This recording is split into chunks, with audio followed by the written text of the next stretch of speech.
चलिए, तो हम थे वेदांत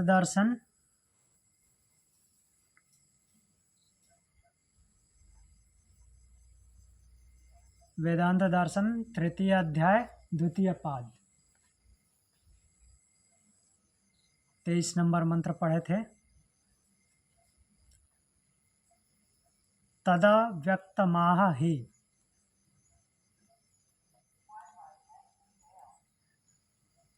तद अव्यक्तमाह ही, तो वो अव्यक्त है। अव्यक्त बोलने का मतलब क्या है कि वो इंद्रियों और मन के जानने में नहीं आता।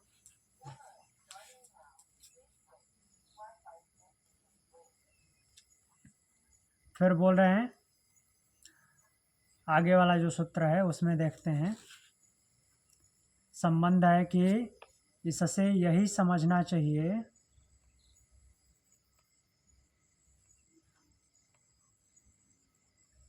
क्या समझना चाहिए कि परम ब्रह्म जो है किसी भी अवस्था में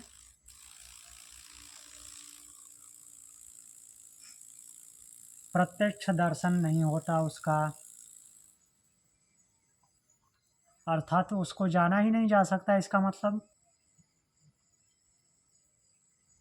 तो बोल रहे हैं, अपि च संराधने प्रत्यक्षानुमानाभ्याम, अपि च संराधने। अब क्यों ऐसा बोल रहे हैं? प्रश्नकर्ता बोल रहा है कि इसका मतलब तो ऐसा हुआ कि उसको जाना ही नहीं जा सकता जब वो अव्यक्त है तो। लेकिन हमारे उपनिषदों में तो आता है, भगवत गीता में आता है, वो जानने में सुलभ है, जानने में आता है, ऐसा बोला गया है।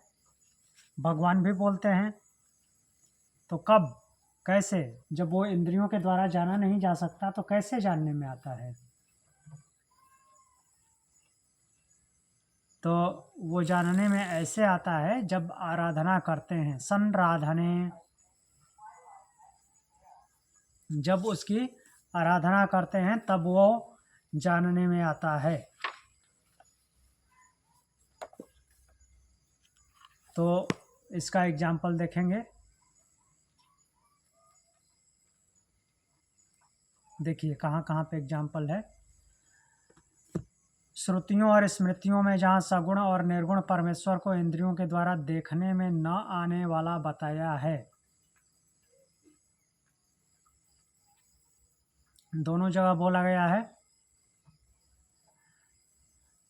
सगुण, यहाँ पे सगुण का मतलब ये नहीं लेना है साकार, निराकार रूप में भी सगुण हो सकता है। निराकार रूप में ही तो ये सभी पिंड में अंदर है, हृदय आकाश में। और उपनिषदों में लिखा है सबसे काम करवाता है, हर काम करवाता है हर एक पिंड से। तो उस तो भाव उसका है ही नहीं उस हाँ? हिसाब से तो क्या चीज? उसका तो फिर साकार रूप है ही नहीं ना उस हिसाब से। हाँ, उस मीन्स पर ब्रह्म का साकार रूप नहीं है। तो वहां पे क्या है, पर ब्रह्म निराकार रूप है और उसके दो भेद बताए गए हैं, मीन्स दो लक्षण हैं, सगुण और निर्गुण। यहाँ पे उपनिषद की बात चल रही है तो सीधी सी बात है, निराकार ब्रह्म की ही बात होगी। साकार ब्रह्म तो यहाँ आएगा नहीं। साकार ब्रह्म तो पुराण में आता है ना, उपनिषद में थोड़ी आता है। उसको बाद में हमने बहुत बाद में साकार बनाया है। तो उसके दो लक्षण है, सगुण और निर्गुण, गुणों के साथ गुणों के बिना। वो गुणों के साथ और गुणों के बिना कहने का तात्पर्य क्या है? जब किसी चीज़ से लिप्त नहीं है, कुछ भी मतलब नहीं रखता, तो वो निर्गुण है उसका रूप। सर्वतो अच्छी शिरोमुखम सर्वतः पाणिपादेन सर्वतो अच्छी शिरोमुखम, उसी ब्रह्म को बोल रहे हैं। हर जगह सिर, मुख, आँख, कान वाला। तो जब हर जगह आँख कान मुख हाथ पैर वाला हो जाता है तो क्या हो जाता है, उसका वो सगुण रूप है। और ऐसे क्या है, वो निर्गुण है। तो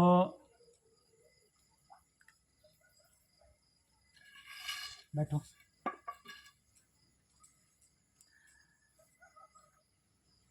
तो इस तरह से उसके सगुण और निर्गुण रूप का वर्णन किया गया है। अब देखते हैं इसमें आराधना बोल रहे हैं कि उसका फिर साक्षात्कार कैसे होगा, कैसे पहचानेंगे, उसको कैसे जानेंगे, जबकि उपनिषदों में तो बोला गया कि उसको वो जानने में आता है। तो इसके लिए मुंडक उपनिषद 3:1-8, मुंडक उपनिषद 3:1-8 देखिए।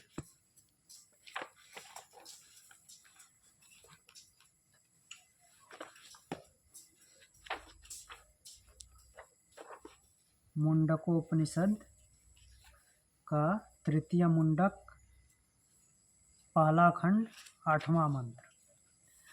न चक्षुषा गृह्यते नापि वाचा नान्यैर्देवैस्तपसा कर्मणा वा ज्ञान प्रसादेन विशुद्ध सत्वं ततस्तु तं पश्यते निष्कलं ध्यानमानः।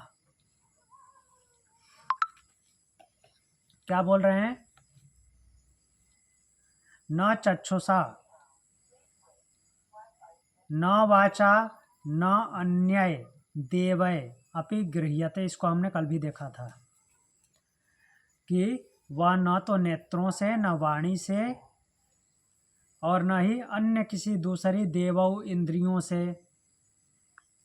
गृह्यते, ग्रहण करने में आता है।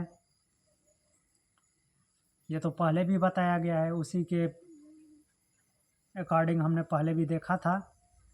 फिर क्या बोले हैं? तपसा वा कर्मणा, तप से अथवा कर्म से भी उसे ग्रहण नहीं किया जा सकता, कितनी भी तपस्या कर लो। तम निष्कलम, उसको निष्कलम कैसे? उस निष्कलम मीन्स जो कलाओं से रहित है। 16 कलाएं हमने पढ़ी थी ना प्रश्न उपनिषद में, तो उसमें कोई भी कलाएं नहीं होती। उस निष्कल को अर्थात कलाओं से रहित को तो क्या बोल रहे हैं? विशुद्ध सत्वम, विशुद्ध अंतःकरण वाला होकर के, विशुद्ध सत्व भाव से। विशुद्ध सत्व कब होगा? जब उसके जैसा हो जाएंगे। तो ततः ध्यान मान, और उसका जब ध्यान होने लगेगा, ध्यान करना जबरदस्ती का तो होता नहीं, ध्यान कोई कर नहीं सकता, अपने आप होता है। तो इसको ऐसा नहीं बोलेंगे कि ध्यान करने लगेंगे, उसका ध्यान किया नहीं जाता, ध्यान अपने आप होता है। तो क्लियर अर्थ समझना है, ध्यान जबरदस्ती कर ही नहीं सकते। तो जब उसका ध्यान होने लगे तो उस ज्ञान का प्रसाद प्राप्त होता है, या ऐसे बोल सकते हैं उसके ज्ञान का प्रसाद होता है, अर्थात वो जानने में आता है और पश्यते, उसको जान पाते हैं। एक बार फिर देखते हैं। वो न तो चक्षु से, न तो आँख से, न वाणी से, न अन्य किसी इंद्रिय से ग्रहण किया जा सकता है, अर्थात जानने में आता है। और क्या बोल रहे हैं कि न तो तप से और न ही किसी और कर्म से उस निष्कल कलाओं से रहित को, जो कि कलाओं से रहित है, उसको नहीं जाना जा सकता। उसको तो विशुद्ध अंतःकरण वाला होकर के ही जाना जा सकता है। जब वो ध्यान में आने लगे, अर्थात उसका ध्यान होने लगे, तब उसके ज्ञान का प्रसाद होता है। अर्थात उस ज्ञान रूप प्रसाद मतलब क्या होता है? प्रसाद का मतलब एक्चुअल वर्ड मीनिंग होती है प्रसाद मतलब प्रसन्नता। जो हम प्रसाद भी लेते हैं तो बोलते हैं ना प्रसाद है, जो भगवान को भोग लगा के लेते हैं, वो भगवान मीन्स भगवान की प्रसन्नता, कृपा। तो ज्ञान का प्रसाद प्राप्त होता है, वो ज्ञान, वो सर्वज्ञ है। वही सर्वज्ञता जब साधक को प्राप्त होने लगती है तो वो उसको पश्यते, देख पाता है, मीन्स अनुभव कर लेता है। क्लियर हुआ? यहाँ पर उन्होंने आराधना कहा है। हाँ यहाँ पर उन्होंने कहा ना कि आराधना करने जी, पर, हाँ। तो तो सर आराधना मतलब क्या है? आराधना का मीनिंग आराधना, और आराधना मीन्स आराधन से बना है। आराधना जिसको कई जगह पे उपासना भी आता है, उपनिषदों में ही। उपनिषद में बार बार उपासना आता है ना। उपासना, आराधना सिमिलर वर्ड मीनिंग होता है, मीन्स न उसके नज़दीक होना, अच्छा, आराधन। उसके हाँ उसके पास जाना। हाँ जी, तो इसीलिए उसका आराधन बोला है, संराधने।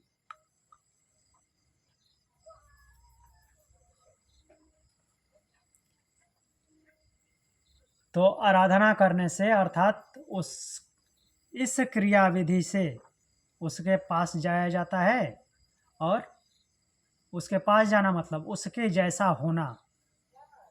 उसके जैसा होने से वो खुद ज्ञान का प्रसाद करता है। श्वेता स्वतर उपनिषद का एग्जाम्पल देखते हैं, 1:3-10।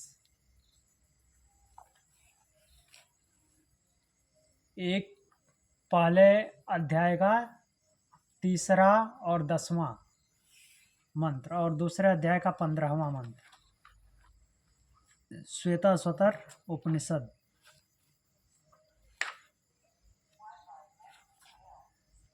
श्वेता स्वतर उपनिषद का पहले अध्याय का 3रा मंत्र, जहाँ पे ऋषि लोग चिंतन कर रहे हैं। क्या चिंतन कर रहे हैं? चिंतन करने के बाद निष्कर्ष पे कुछ पहुँचते हैं। उसमें क्या बोला गया है? ते ध्यान योगानुगता अपश्यन देवात्मशक्तिम स्वगुणैर निर्गुणाम यह कारणानि निखिलानि तानि कालात्मयुक्तान्यधितिष्ठत्येकः। तो बोल रहे हैं ते मतलब कि वे, कौन वे? जो ऋषि लोग बैठ कर के आपस में चर्चा कर रहे हैं। कुछ लोग बोल रहे हैं कि संसार के उत्पत्ति प्रलय के बारे में चर्चा कर रहे हैं। क्या है? जिसमें पहले बोले हैं काला स्वभावो नियतिर्यदृक्षा, काल है इसका कारण, स्वभाव है, नियति है, यदृक्षा जैसे मर्जी वैसे चल रहा है, इस तरह से। फिर उसी के आगे ये निष्कर्ष पे आते हैं, ते ध्यान योगात। उन्होंने क्या किया? ध्यान योगात अनुगता, ध्यान योग के का अनुसरण करके, ध्यान योग में अनुगत होकर, क्या बोल रहे हैं? स्वगुणैः, अपने गुणों से, निगुणाम, निगुणाम मतलब ढकी हुई, किन किन अपने गुणों से ढकी हुई? सत्वरजतम, इनसे ढकी हुई। देवात्म शक्तिम अपश्यम, उस देव की शक्ति को देखा। ठीक, किस देव की? परमात्मा की। यहाँ देव का मतलब परमात्मा। तो सब कुछ सोच विचार करने के बाद क्या किया उन्होंने? आराधना की, उपासना की। उपासना किया तो ध्यान लगा उसका, वो ध्यान में आया, ध्यान के अनुगत हुए ये ऋषि लोग। ध्यान के अनुगत हुए तो ध्यान के अनुगत होने से ही क्या होता है? शब्द सुनाई देते हैं, जिनको मंत्र दृष्टा बोला जाता है। जब ध्यान के अनुगत होते हैं तो मंत्र दृष्टा होते हैं, अर्थात मंत्र को सुनने की शक्ति प्राप्त हो जाती है, या सुनाई देने लगते हैं। शक्ति प्राप्त होना क्या है? सुनाई देने लगता है। तो इसलिए ऋषियों को मंत्र दृष्टा बोला जाता है। ऋषि का दूसरा अर्थ भी मंत्र दृष्टा होता है। तो फिर आगे बोल रहे हैं, निगूढ़ा मीन्स ढकी हुई, स्वगुण है अपने गुणों से ढकी हुई, देवात्म शक्तिम अपश्यन, उस देव शक्ति को देखा। यह एकह, जो क्या है, अकेला, एकह एक है, एक ही वो क्या करता है, तानी कालात्मयुक्तानि, काल आत्मयुक्तानि, काल से लेकर आत्म तक, आत्म तत्व तक, निखिलानी, आत्म तत्व मतलब कि जीवात्मा, निखिलानी संपूर्ण कारणानि अधितिष्ठति, निखिल अर्थात संपूर्ण ब्रह्मांड को, कारणानि संपूर्ण ब्रह्मांड के कारणों पर, अधितिष्ठति बैठा हुआ है अर्थात शासन कर रहा है, उसको वे लोग जान पाए। स्पेशली इस मंत्र के द्वारा हम क्या देख रहे हैं, ध्यान योग के द्वारा उस देव को जान पाए, अर्थात उन्होंने भी ध्यानानुगता, ध्यान के अनुगत हुए अर्थात उसकी आराधना की, उपासना की। तो ध्यान के अनुगत होना ही उपासना है, अर्थात उसका ध्यान लग जाना, उससे एक प्रकार से कनेक्शन बन जाना, खुद को वैसा बना लेना, बिल्कुल सेम वैसी ही अनुभूति होने लगना, वो उसी को उपासना बोलते हैं। और वैसा जब हो जाता है तो उसको जान जाते हैं, इंद्रियों के द्वारा उसको नहीं जान सकते, कहने का तात्पर्य यही है। सर जी मुझे एक बात पूछनी। हाँ पूछिए। जैसे सबसे पहले तो श्रुतियाँ आई है, ठीक है, श्रुति हाँ सुना हुआ उन्होंने, जब वो कनेक्ट हुए उससे तब उन्होंने सुना, और फिर सुन के फिर उसके द्वारा फिर वो उनको जानने लगे। और फिर बाद में जब भाषा मतलब जैसे लैंग्वेज हम बनाना सीखे, राइटिंग वाइटिंग, ठीक है, तो फिर बाद में स्मृतियाँ आ गई, ठीक है जी। तो सर जब पहले ऋषियों ने जब लैंग्वेज नहीं थी उनके पास राइटिंग में, तब जो साउंड उन्होंने सुने थे, ठीक है, कम्युनिकेट तो वो लोग करते होंगे किसी न किसी भाषा में। हाँ सेम जिस भाषा में सुने हैं वही उसी भाषा में करते हैं, ये उसी भाषा। हाँ मैं वो नहीं बात कर रही हूँ सर, हाँ मेरे मतलब आप सुनिए पहले। हाँ वो साउंड उन्होंने जब सुने तो जैसे हम अभी कोई भी चीज सुनते हैं ना, तो हमारे दिमाग में वो मंत्र आता है ना, मतलब वो लिखा हुआ लिखत आती है जी। उस साउंड का लिखत जो पहले से फिक्स है, हमको बताया गया है कि अ का उच्चारण में मतलब ऐसे लिखा जाएगा। उनके पास वो कुछ नहीं था, तो फिर उन्होंने वो बनाया साउंड के हिसाब से। जी साउंड के हिसाब से ये राइटिंग आई है। तो मतलब ये जो संस्कृत भाषा है, मतलब ये ऐसे नॉर्मल मतलब इसको भाषा नहीं कह सकते, ये बहुत बड़ा ये है, ये इसको क्या, एक माइलस्टोन है ये बहुत बड़ा हमारे इसमें जो हम डेवलप हुआ है ह्यूमन बीइंग जी, कि वो साउंड के हिसाब से उन्होंने वो अक्षर डेवलप किए है, और वो एक्यूरेट साउंड मतलब ये होना चाहिए, जैसे हम मंत्र पढ़ते हैं तो कैसे खास करके संस्कृत मंत्रों में एक्यूरेसी का कितना ध्यान रखा जाता है, तो उस लैंग्वेज को उन्होंने फिर वैसे प्रोग्राम किया। हाँ जी, पहले ध्वनि आई है, ध्वनि के बाद ये वर्णमाला डेवलप हुई है, और वर्णमाला में कहाँ पे किसको रखा जाएगा तो वही ध्वनि उत्पन्न होगी, वैसे सिस्टमाइज किया गया है। ओके। और हाँ तो वो आप जो बोल रही हैं कि बहुत ज़्यादा डेवलपमेंट हुआ है उसके बाद, हाँ वैसा ही हुआ है, बहुत साइंटिफिक तरीके से रखा गया, सजाया गया है। क्योंकि ये रखना ही कितनी बड़ी बात है। अगर हम आज सोचें कि हमारे पास लिखने के लिए कुछ भाषा नहीं है और फिर हमको कुछ लिखना है, तो हम कैसे डिसाइड करेंगे साउंड के हिसाब से, वो अक्षर कैसे डिजाइन करेंगे हम। जी। लेकिन उन्होंने वो किया पूरा, और उन्होंने प्रॉपर साउंड साउंड के हिसाब से वो किया। जैसे आज हम ओम के बारे में भी जब जानते हैं, तो फिर उन्होंने कैसे वो ओम को डिजाइन किया, उन्होंने वो सब चीजें मतलब ये की। जी, जो ये लेखनी का डेवलपमेंट है, हाँ, इसमें भी बहुत दिमाग लगा है, बहुत मेहनत लगी है। सुन तो लिया, सुन लिया, बोल भी दिया। जैसे तोता भी सुन के बोलता है, तोता को क्या पता कि ये क्या लिखा है। हाँ हाँ, तो वैसे ही पहले सुन के शिष्यों सुन लिया, ब्रह्मांडिक साउंड को सुन लिया, और ऐसा नहीं कि वो कुछ दूसरी लैंग्वेज में सुने थे। जो ये लिखा है यही साउंड निकलता था, यही साउंड निकलता था। ऐसी लेखनी बाद में डेवलप हुई है। स्क्रिप्ट भी तो अलग अलग होती है ना, इसको हम देवनागरी में ना लिख के और स्क्रिप्ट में भी लिख सकते हैं, सेम साउंड प्रोड्यूस होगी। बट और पहले से देवनागरी तो थी नहीं, देवनागरी तो अभी शंकराचार्य के टाइम पे आई है, उससे पहले तो ब्राह्मी थी। अभी जब हमारे पास भाषाएं हैं तो हम ये कह सकते हैं कि चलो हम दूसरी स्क्रिप्ट में लिख सकते हैं। हाँ, जब उन्होंने जिक्र से शुरू किया, तब उन्होंने कैसे इनके अक्षरों को ऐसे डिजाइन किया होगा, उन्होंने कैसे वो ये किया होगा। मतलब मैं वो सोच रही हूँ कि किस तरह से उन्होंने साउंड के साथ वो डिजाइन मैच करने का सोचा होगा, वो कॉम्बिनेशन सोचे होंगे, मतलब कैसे उन लोगों ने किया होगा वो। हाँ, वो वैसे ही होता है जैसे कि, हाँ, बहुत मेहनत लगी है, लेकिन वो वैसे ही सेट कर दिया कि हाँ अब ये वाला फॉर्म जो है सबसे पहले ही आएगा, यहीं पे बोला जाएगा, वो कहीं और नहीं शिफ्ट होगा। क जो है वॉवेल में फर्स्ट लेटर आएगा, नॉट वॉवेल, कॉन्सोनेंट में फर्स्ट लेटर होगा, और वो वहीं पे रहेगा, वो कहीं बीच में अब नहीं जाएगा। इसमें क्या जोड़ा जाएगा और क्या घटाया जाएगा, उसके हिसाब से फिर साउंड के हिसाब से डिसाइड हुआ।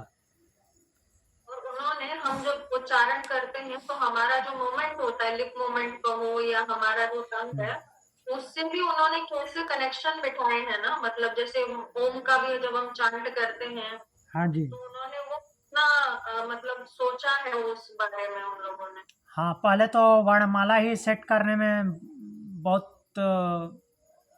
ये मेहनत लगी है, क्योंकि हर एक सेट जो है एक एक वर्ग है, कवर्ग, खवर्ग, कवर्ग, चवर्ग, टवर्ग, तवर्ग, पवर्ग, और उसकी पार्टिकुलर ध्वनि है।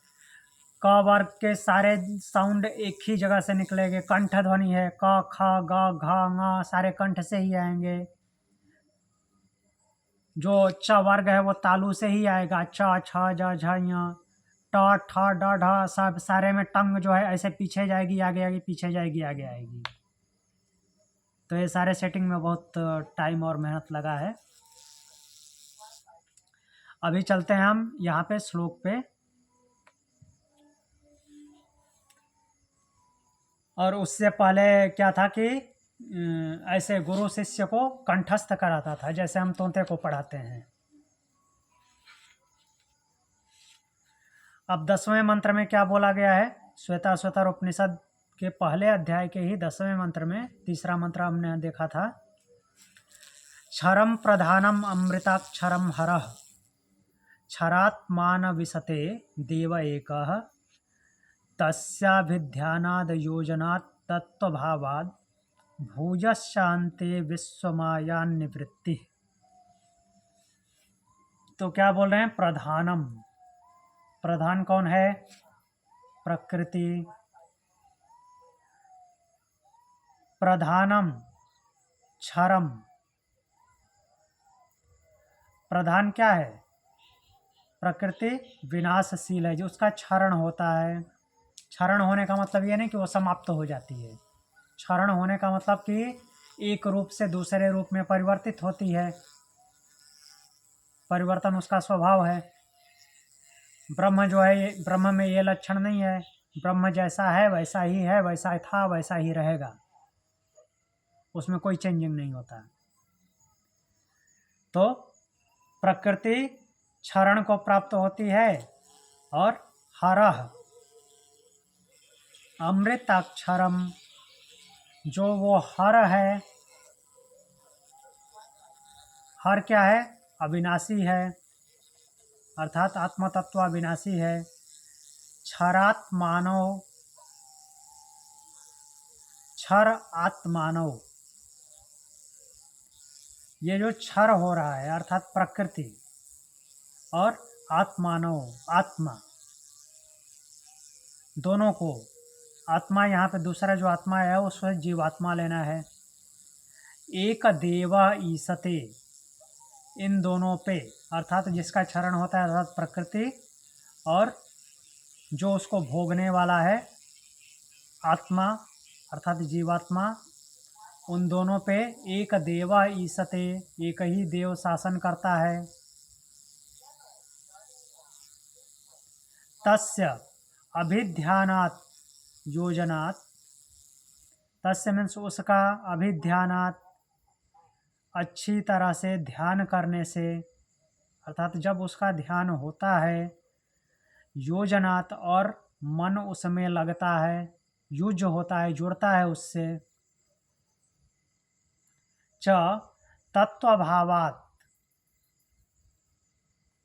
तत्वभावात् और उसके भाव से भावित हो जाता, उसी तत्व के भाव से भावित हो जाने पर अन्ते भूय विश्वमाया निवृत्ति है, तो फिर ये जीवात्मा क्या हो जाता है, अंत समय में फिर विश्वमाया निवृत्ति, विश्वमाया से अर्थात प्रकृति से निवृत्त हो जाता है, प्रकृति से निवृत्त होकर के ब्रह्म को प्राप्त हो जाता है।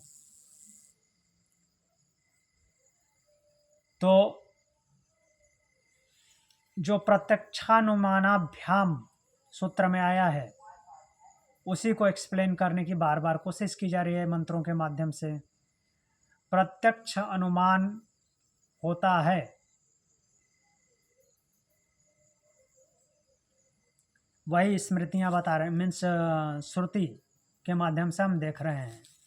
3 नंबर मंत्र देखें, 10वां नंबर मंत्र देखें। अब इसी श्वेता स्वतर के 2 अध्याय का 15वां मंत्र देखते हैं।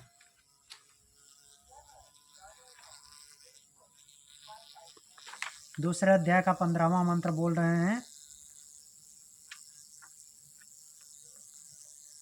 यदा आत्मतत्वेन तो ब्रह्मतत्वं दीपोपमेनेह युक्ता प्रपश्येत, अजम ध्रुवम सर्वतत्वैर्विशुद्धम ज्ञात्वा देवम मुच्यते सर्वपाशैः। बोल रहे हैं कि यदा आत्मतत्वेन तो ब्रह्मतत्वम दीपोपमेनेह युक्ता प्रपश्यते, तो उसके बाद यदा युक्तः, जब युक्त होता है कौन साधक, यह दीपोपमेन, तो यह मतलब कि यहाँ पर जहाँ पे वो है, दीपोपमेन दीपक के समान, आत्मतत्वेन आत्मतत्व के द्वारा, आत्मतत्व से, ब्रह्मतत्वम प्रपश्येत उस ब्रह्म तत्व को, प्रपश्येत अच्छी तरह से देखता है अर्थात ठीक से अनुभव करता है। जब वह प्रकाशित हो जाता है, जब स्वयं प्रकाशित हो जाता है, प्रकाशित हो जाता है मतलब कि ज्ञान वाला हो जाता है, अज्ञानता से मुक्त होकर के ज्ञान वाला हो जाता है, तो उसको वो अच्छी तरह से देख लेता है।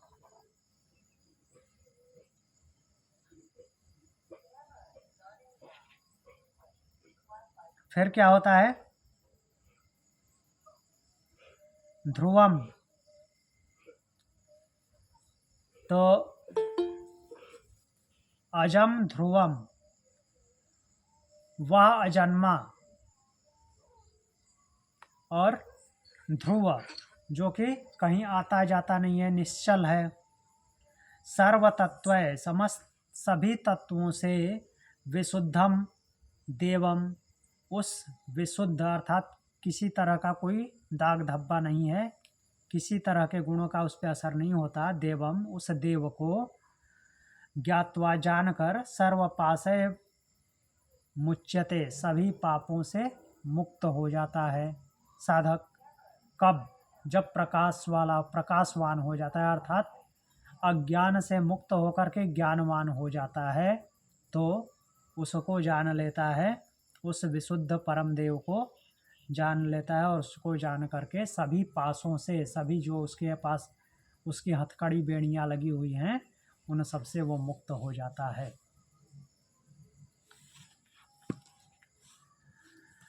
भगवत गीता 11:54। अभी तक श्रुति के माध्यम से हम इसको पुष्ट कर रहे थे, अब स्मृति में आते हैं। भगवत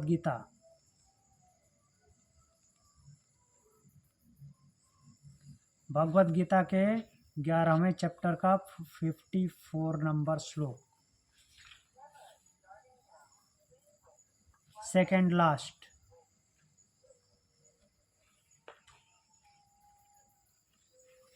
उसमें क्या बोलते हैं?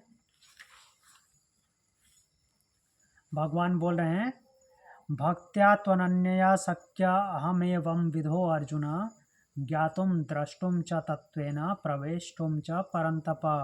हे परंतप और अर्जुन दोनों नाम लिए। हे परंतप, हे अर्जुन, अनन्यया भक्त्या, अनन्य भक्त। अनन्य भक्त कहने का क्या तात्पर्य है भगवान का? अनन्य, जो कहीं और न जाता हो, अडिग हो गया है, ध्रुव हो गया, इधर उधर भटकता नहीं है। एवं विधा, इस प्रकार जान करके, एवं विध, विध मतलब जानना, इस प्रकार जान करके क्या? अहम, कि मैं। तो इस प्रकार जब जान लेता है, कैसे जान लेता है? ऊपर बताए हुए हैं, तो उसमें अब नहीं जाएंगे, जैसे अभी हमने श्रुतियों में पढ़ा उसी तरह से। ऊपर क्या बताए हैं? नाहम वेदैर न तपसा न दानेन न चेज्जया शक्य एवं विधो द्रष्टुम दृष्टवानसी माम यथा। जिस प्रकार माम दृष्टवानसी, मुझको देखा है। कौन देखा है? अर्जुन ने। एवं विधा, इस प्रकार जानने में, मैं न वेद, न तपसा, न वेद से अर्थात न तो ज्ञान से अर्थात पढ़ लिख के, न तप से और न ही तप के द्वारा, न दानेन और न ही दान से, और न इज्जया और न ही यज्ञ से, द्रष्टुम शक्य, देखे जाने में शक्य हूँ। मैं इन माध्यमों से कोई भी उपाय कर लीजिए, पढ़ लिख लीजिए, कितना भी पढ़ाई कर लीजिए, उससे नहीं जाना जाऊंगा। कितना भी तप कर लीजिए, नहीं जाना जाऊंगा। कितना भी यज्ञ कर लीजिए, नहीं जाना जाऊंगा। तो कैसे जाने जाएंगे? जो भक्त क्या हो गया है? अनन्य भक्ति वाला हो गया, कहीं इधर उधर नहीं आता जाता। एवं विध, इस प्रकार जान लेता है। कैसे? अहम द्रष्टुम तत्वेन ज्ञातुम। तो क्या बोल रहे हैं कि मैं द्रष्टुम, देखने में, तत्वेन ज्ञातुम, तत्व से जानने में, और प्रवेष्टुम, यहाँ तक कि प्रवेश करने में, वो मेरे अंदर प्रवेश भी हो जाता है। च शक्य, में शक्य हूँ, प्रवेश करने में भी मैं शक्य हूँ, अर्थात वो साधक मुझ में प्रवेश कर जाता है।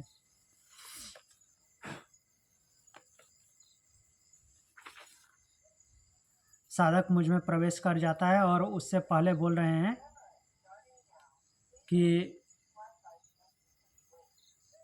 मैं तप दान यज्ञ से नहीं जाना जा सकता।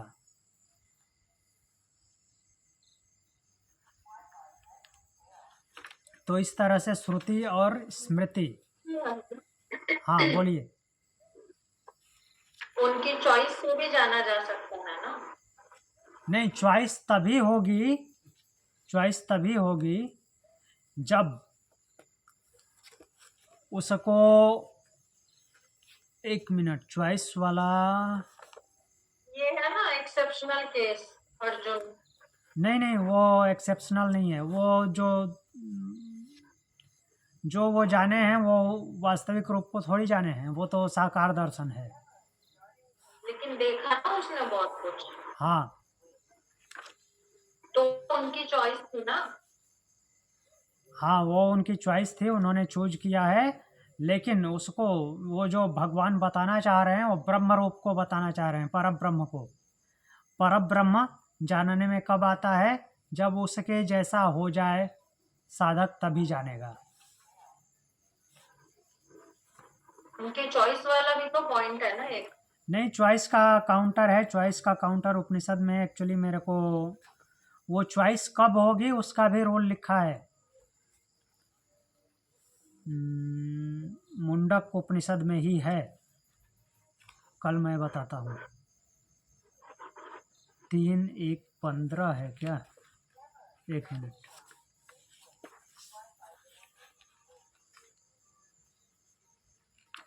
मुंडक मांडुक्य 3:1:8 नहीं,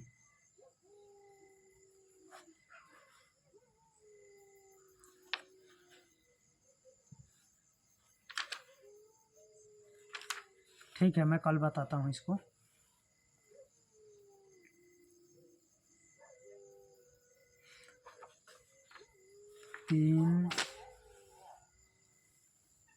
हाँ, ये देखिए, ये जो भगवान ने बोला है, भगवान ने जो 54 नंबर मंत्र बोला है, 54 नहीं 53, नाहम वेदैर्न तपसा न दानेन न चेज्जया सक्यम एव विदो द्रष्टुम दृष्टवानसि माम यथा।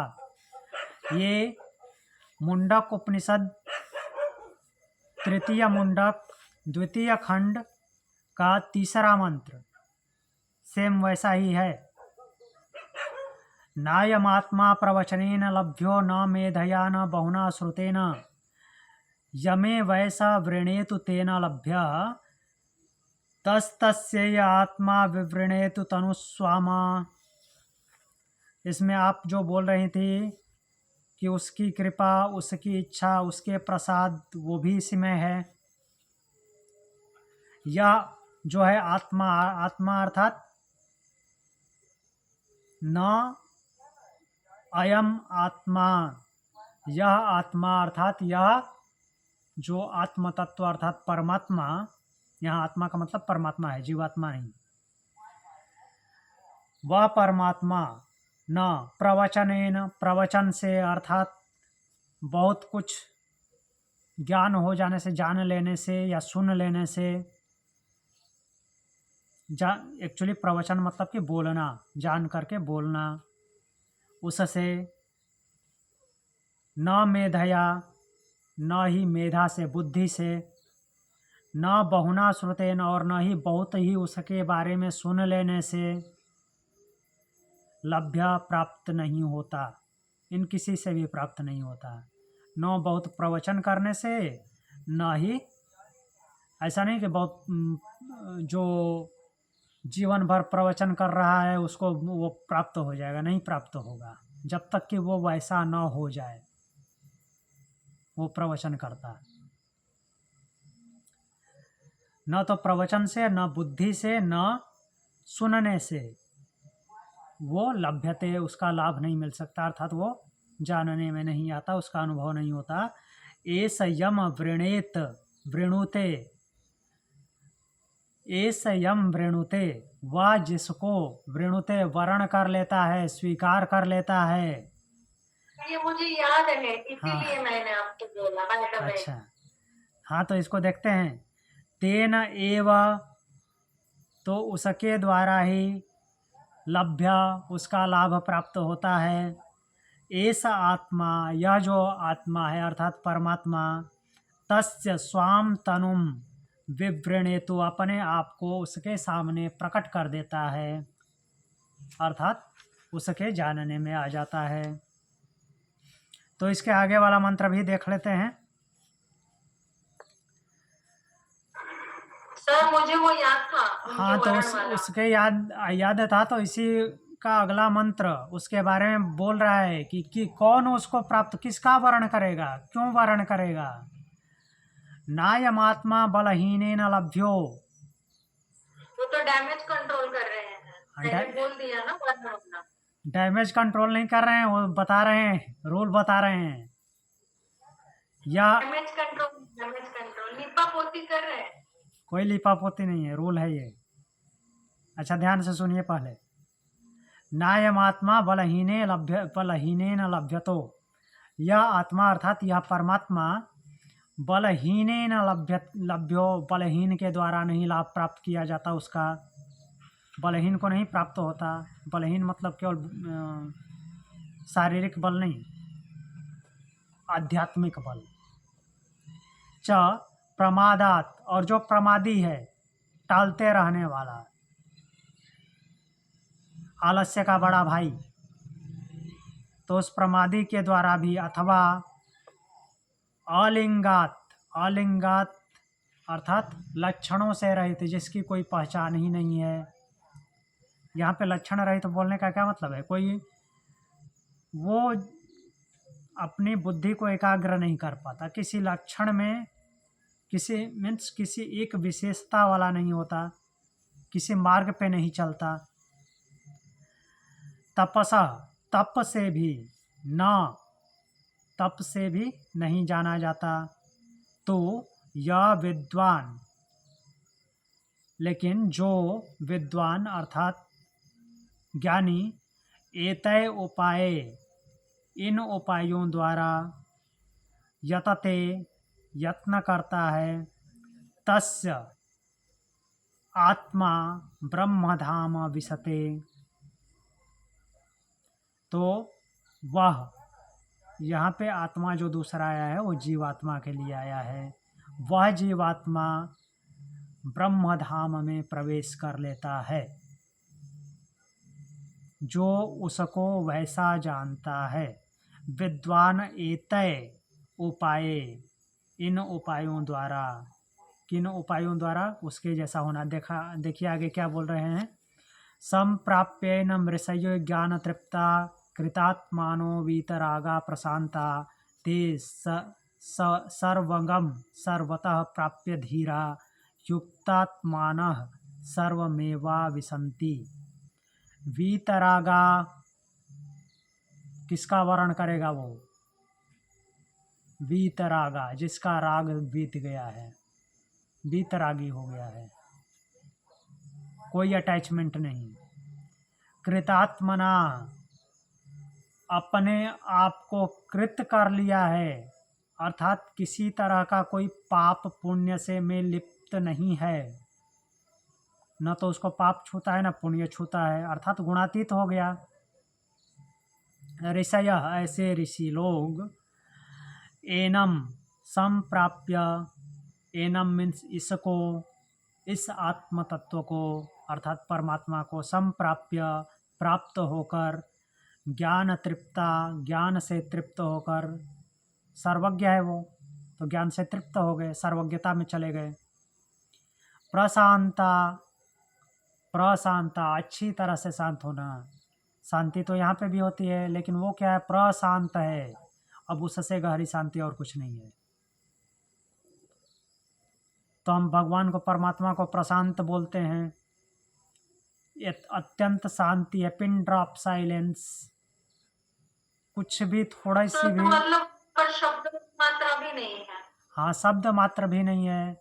शब्द तो मतलब शब्द ये जो तन्मात्रा है, हाँ, जैसे हम निर्माण की प्रक्रिया में जानते हैं ना कि जी, आकाश निर्माण करके फिर शब्द तन्मात्रा, तो वहां पर वो भी नहीं है फिर। हाँ नहीं है, वो तो बहुत बाद में आता है ना, ब्रह्म तो बहुत पहले है, वहाँ पे वो भी नहीं, शब्द भी नहीं है, बिल्कुल शांत है वो, बिल्कुल। जो बोल रहे हैं मतलब उनको हम इम्प्रेस नहीं कर सकते, नहीं, कुछ नहीं कर सकते, पड़ेगा। This is the only way. हाँ, ओनली वे। अगर उसको इम्प्रेस कर देंगे, अगर वो इम्प्रेस होने वाला होगा, तब तो लालची हो जाएगा, लोभी हो जाएगा, हमारे जैसा हो जाएगा। हाँ, वो हमारे जैसा हो जाएगा। फिर उसमें हमारे में अंतर क्या है? फिर वो तो फिर नेताओं की तरह हो जाएगा। अच्छा, नेताजी को खुश करना है, चलो ये करो, हम वही तो करते हैं। हम बोल रहे हैं कि वो प्रशांत हैं, उसको ढोल नगाड़ा सुनाते हैं। ढोल नगाड़ा से उसका क्या मतलब है?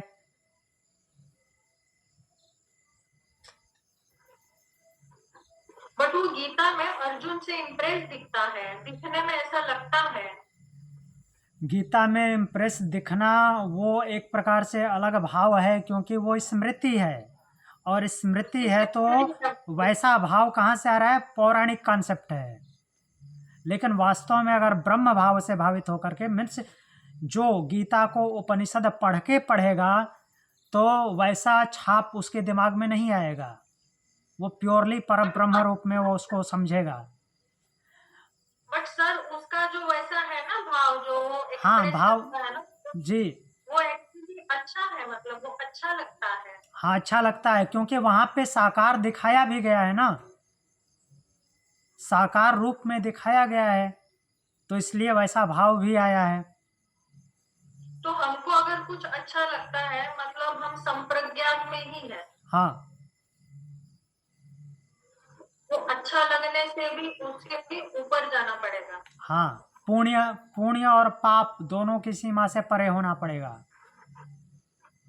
पुण्य पाप सुख दुख लाभ हानि जय पराजय सब कुछ बोलते हैं भगवान भगवद गीता में बोले हैं ना, दूसरे अध्याय में, सुख दुखे समय कृत्वा लाभा लाभौ जया जयौ।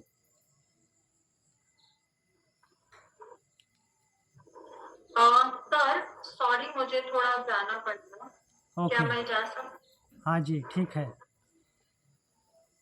तो सर प्रणाम। ओके, प्रणाम। तो इसमें यही बोल रहे हैं कि वह प्रशांत है युक्तात्मनः, तो उससे युक्त होकर के वे धीर, जो धीर हैं, वो सर्वव्यापी परमात्मा को क्या करते हैं? सर्वतः प्राप्य सर्व एव अविसंति, सब ओर से प्राप्त करके और हर तरह से उसमें प्रविष्ट हो जाते हैं।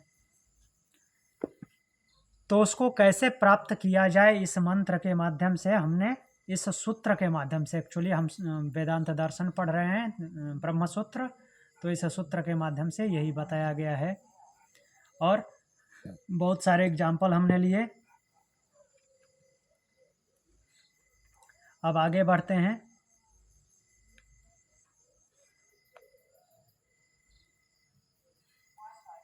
अगला जो मंत्र है, एक मंत्र और एक सूत्र और देख लेते हैं।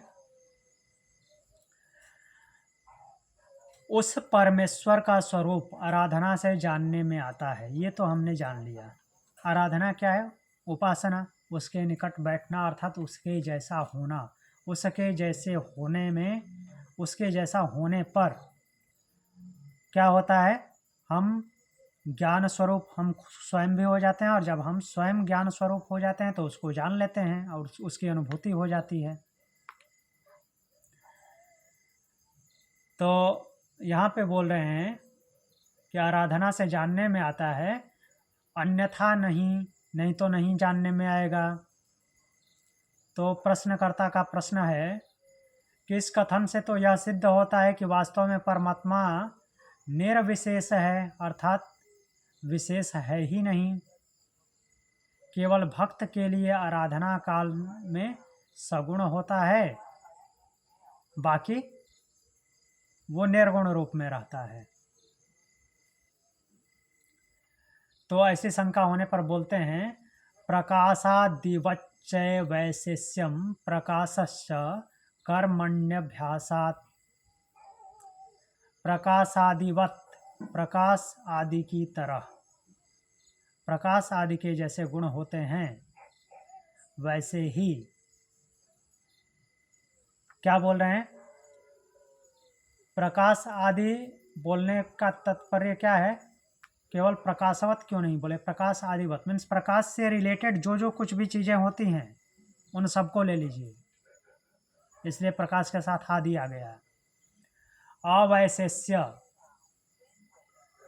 प्रकाश आदि के गुणों की भांति उसमें कोई अवैशिष्य, विशिष्टता नहीं है। क्या?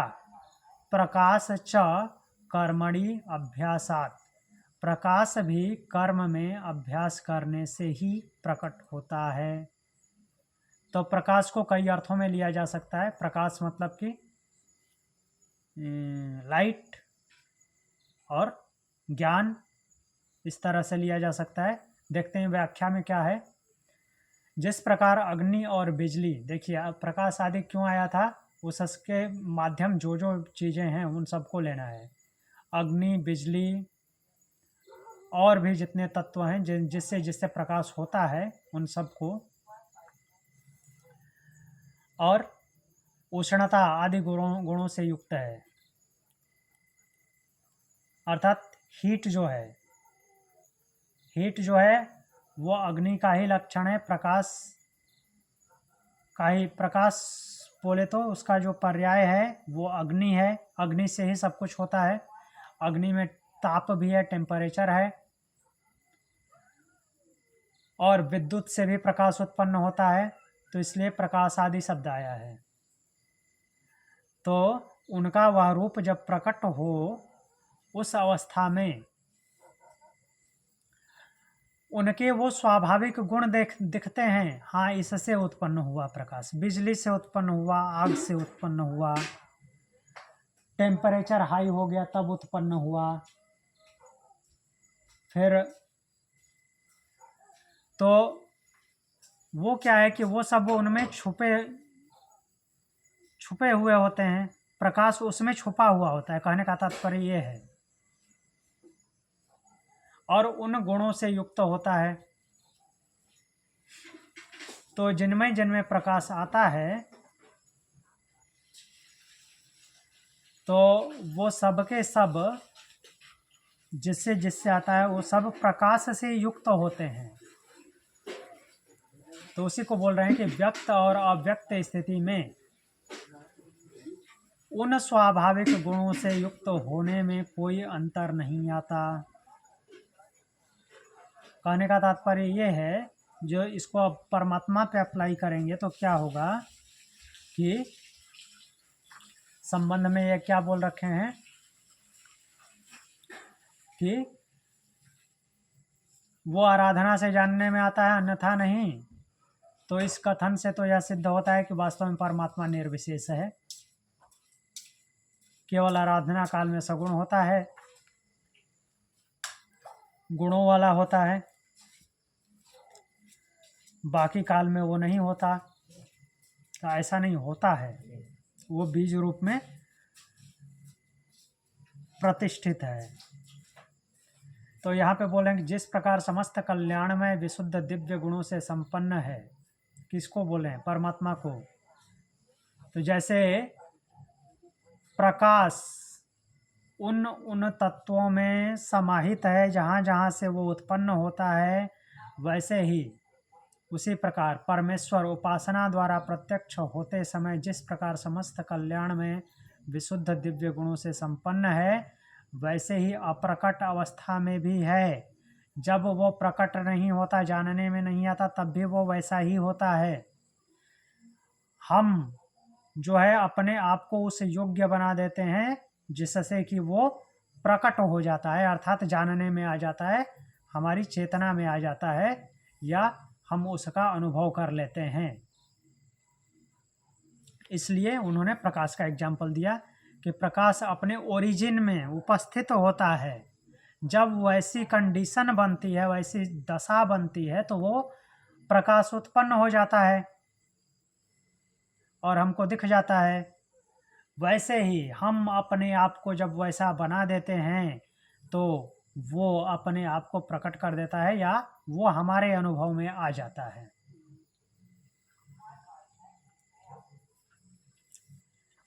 तो इसी बात को आराधना शब्द दे करके समझाया गया है।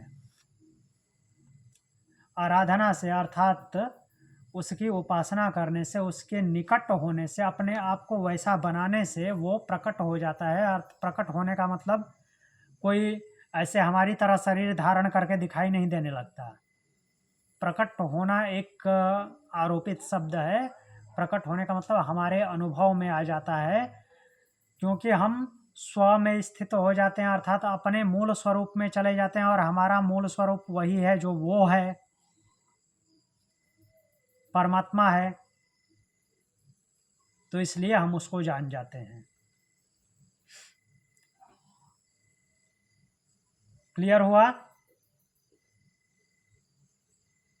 अब अपने मूल स्वरूप को ये शरीर नहीं देखना है, नहीं तो उसको शरीर में बुलाना पड़ेगा, शरीर में वो आएगा नहीं। शरीर में मतलब कि शरीरधारी बन के नहीं हो सकता। हमको खुद वैसा बनना पड़ेगा, क्योंकि हमारा मूल स्वरूप स्व में स्थित होना वो है जैसा कि वो परमात्मा है। तो आज के लिए इतना ही।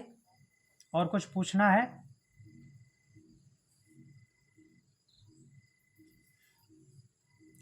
ठीक है, प्रणाम। ओम शांति।